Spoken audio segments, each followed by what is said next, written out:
Baik, di sini kami dari kelompok 3 ingin menjelaskan tentang kerusakan akibat keracunan garam. Di sini saya Muhammad Irfan Rizmi, NIM 1812010103 yang menjelaskan tentang salinitas tumbuhan. Salinitas secara sederhana dapat diartikan sebagai suatu keadaan di mana garam dapat larut dalam jumlah yang berlebihan dan berakibat buruk bagi pertumbuhan tanaman.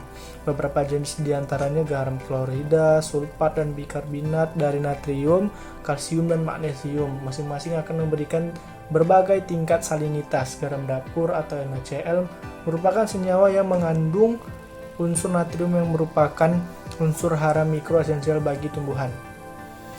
Salinitas merupakan salah satu bentuk cekaman abiotik yang mengancam keberlanjutan pertanian hampir semua negara di Indonesia, termasuk Indonesia.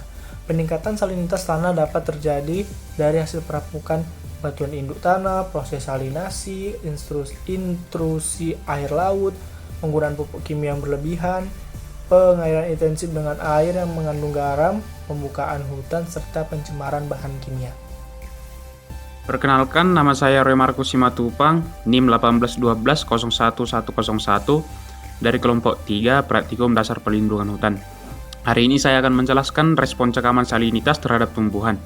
Ketidakseimbangan osmotik berpengaruh terhadap turgor, dehidrasi sel, hingga berakibat kematian sel. Cekaman salinitas menyebabkan tanaman menderita kekeringan fisiologis sehingga tanaman tidak dapat menyerap air secara optimal, sehingga kadar air relatif tanaman akan menurun. Penurunan kadar air relatif daun menunjukkan tekanan turgor menurun sehingga mengganggu proses perluasan sel cekaman. Salinitas berpengaruh negatif terhadap pertumbuhan dan hasil tanaman, apalagi terhadap tanaman yang termasuk kelompok Glycophyta, yaitu tanaman yang tidak tahan terhadap garam. Pengaruh negatif dari salinitas karena rendahnya potensial osmotik larutan tanah, ketidakseimbangan unsur hara, pengaruh ion spesifik, dan kombinasi dari berbagai faktor tersebut.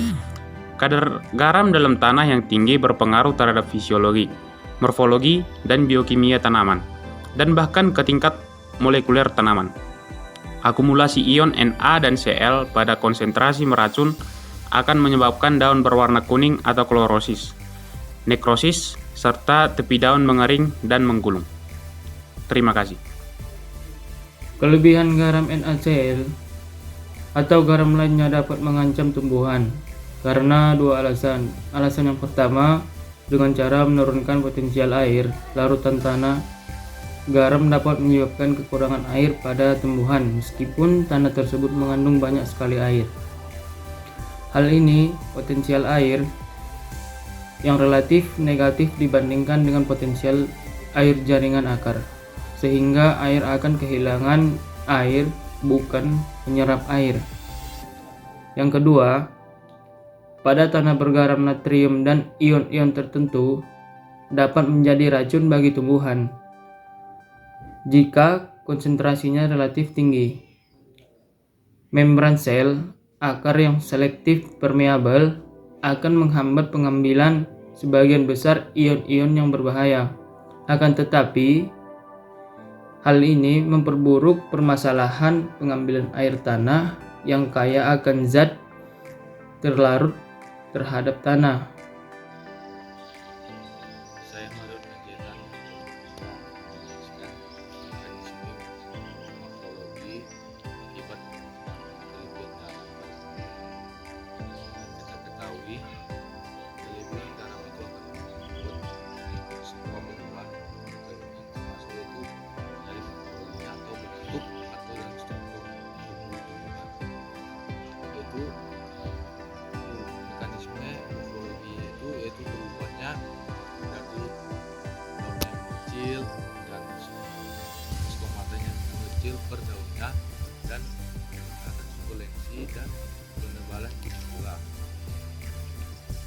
Dan juga yang kita ketahui pada tumbuhan ini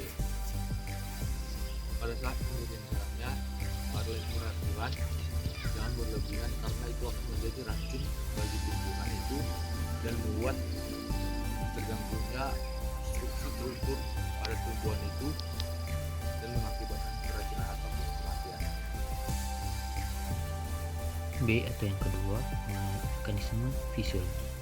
Dalam mekanisme fisiologi ada beberapa adaptasi. Yang pertama, osmoregulasi atau pengaturan potensial osmosis.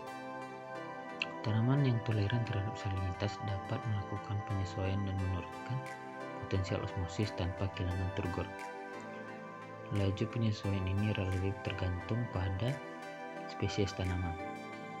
Penyesuaian dilakukan dengan penyerapan ataupun dengan pengakumulasian ion-ion sintesis solute